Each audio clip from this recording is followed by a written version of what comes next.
కేంద్ర మంత్రివర్గంలో చేరేందుకు ఏపీ నుంచి చాలా మంది ప్రయత్నాలు చేస్తున్నారు. 21 మంది లోక్సభ సభ్యులు కూటమికున్నారు. రాజ్యసభ సభ్యులైతే 8 మంది ఉన్నారు. అంటే 29 మంది ఎంపీలన్నమాట. వీరిలో లోక్సభ నుంచి ముగ్గురికి ఛాన్స్ 2024 ఎన్నికల తర్వాత ఏర్పడిన మోదీ మంత్రివర్గంలో దక్కింది. ఇప్పుడు ఆ ముగ్గురికి కంటిన్యూ చేసుకునే మరో ఇద్దరికి చోటు కల్పిస్తారని అంటున్నారు. లేదా ఉన్నవారిలో ఒకరిని తగ్గించి మరో ఇద్దరిని తీసుకుంటారని కూడా అంటున్నారు. అయితే ప్రస్తుతం ఉన్న రాజకీయ సామాజిక పార్టీల సమీకరణలు చూస్తే ఉన్న ముగ్గురు కేంద్ర మంత్రులు కొనసాగుతారని ఖచ్చితంగా చెప్పొచ్చు. వీరు కాకుండా మరో ఇద్దరికి చోటు కల్పిస్తే మోడీ ప్రభుత్వం ఏపీకి ఎంతో ప్రాధాన్యతనిచ్చినట్లుగా లెక్క అని అంటున్నారు. ఇక గోదావరి జిల్లాలో తీసుకుంటే నర్సాపురం ఎంపీ అయిన శ్రీనివాస వర్మకు కేంద్ర మంత్రిగా ఛాన్స్ దక్కింది. ఆయన కాకపోతే రాజమండ్రి ఎంపీ పురంధేశ్వరికి ఇవ్వాలి. నిజానికి 2024లోనే పురంధేశ్వరికి ఛాన్స్ కల్పించాల్సి ఉంది. ఆమె తనకు పార్టీ అప్పగించిన అన్ని బాధ్యతలను పూర్తి స్థాయిలో నెరవేర్చారు. ఆమె ఏపీ బీజేపీ ప్రెసిడెంట్ గా ఉన్నప్పుడే ఏపీలో కూటమి ఏర్పాటైంది. బీజేపీకి గతంలో ఎన్నడూ లేని విధంగా 8 మంది ఎమ్మెల్యేలు, 3 ఎంపీలు దక్కారు.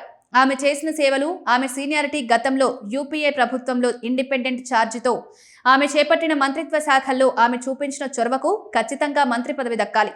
కానీ ఆమెకు సామాజిక సమీకరణల వల్లనే మంత్రి పదవి దక్కడం లేదంటున్నారు.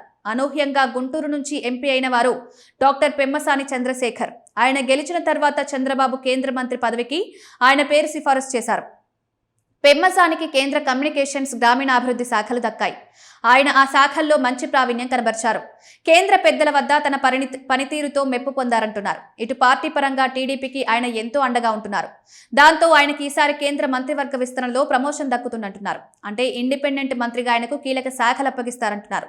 దాంతో ఆయనకు చోటు దక్కితే పురంధేశ్వరికి ఆ మేరకు ఆశలు సన్నగిల్లుతాయని అంటున్నారు.